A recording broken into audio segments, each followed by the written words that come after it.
ज्ञान भी मांगा है। तो ये जो बाहर के पदार्थ है, बाहर की दुनिया है, वो हमारे शरीर मन बुद्धि के सुख का साधन बनती है, इसलिए उसको जानना होता है। उसको हम कहते हैं विज्ञान। लेकिन केवल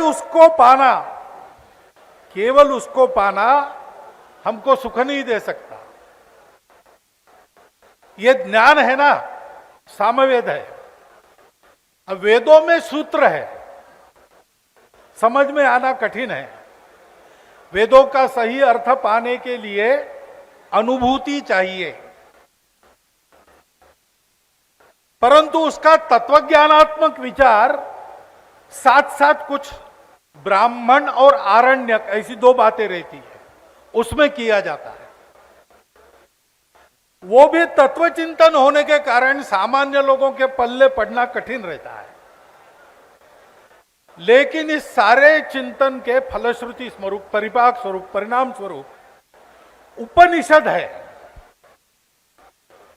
उपनिषद में बहुत सरल शब्दों में, कहीं कहीं कथाओं के रूप में वही बातें समझाई जाती है। सामवेद है, सामवेद बहुत कुछ हमने खो दिया। सबसे अधिक विस्मृति सामवेद की है। 1000 इसकी शाखाएं थी। आज कुछ लोग कहते केवल 3 है, कुछ लोग कहते 11 है। 11 के ऊपर कोई नहीं जाता। कौथुमीय, राणायनीय, जैमिनीय ऐसी शाखाएं हैं। लेकिन उसमें बहुत सारा पहले वेदों का है।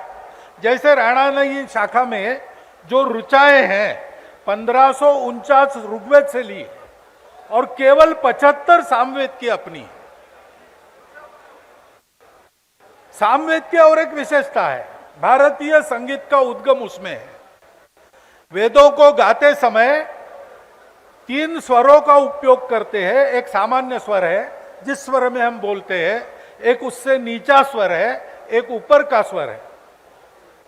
उदात्त जो हम बोल रहे हैं, अनुदात्त नीचे का, स्वरित हम जो बोल रहे हैं, अनुदात्त नीचे का है और उदात्त ऊपर का है। इन 3 स्वरों की अनुभूति से 7 स्वरों का सप्तक समझ में आया। उस सप्तकों के कारण ग्राम रचना का संगीत आया। ग्राम रचना के कारण हमारे यहां ध्रुपद गायन आया। डागर बंधु जिस गायन के विशेषज्ञ हैं, ये ध्रुपद गायन है। उसके आधार पर सारा राग संगीत है। तो भारतीय संगीत का और सप्तस्वरों की कहे तो दुनिया भर के संगीत में जो 7 स्वर है उसका उगम इसमें है। तो ये दोनों बातें 1549 ऋचाएं ऋग्वेद की, सामवेद की अपनी 75। तो ऐसा लगता है, ये जानकारी लेने के बाद, मैं अध्ययन से नहीं बोल रहा हूं, यह सुनाई दिया तो लगता है कि तीनों इसके पहले के वेदों का सारांश सामवेद में है। और दूसरी बात कि यह संगीत के रस से भरपूर है, संवेदना से भरपूर है।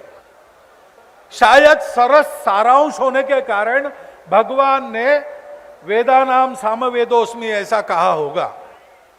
लेकिन उसमें ये दोनों बातें हैं, बाहर का ज्ञान, अंदर का ज्ञान। क्योंकि इन दोनों से प्राप्ति होती है। इस वेद के 2 उपनिषद है, केन और छांदोग्य। उस छांदोग्य उपनिषद में एक कथा है कि जब यह सुना, दो प्रकार के लोग थे, असुर और देव। असुरों के राजा विरोचन थे, देवों के राजा इंद्र थे।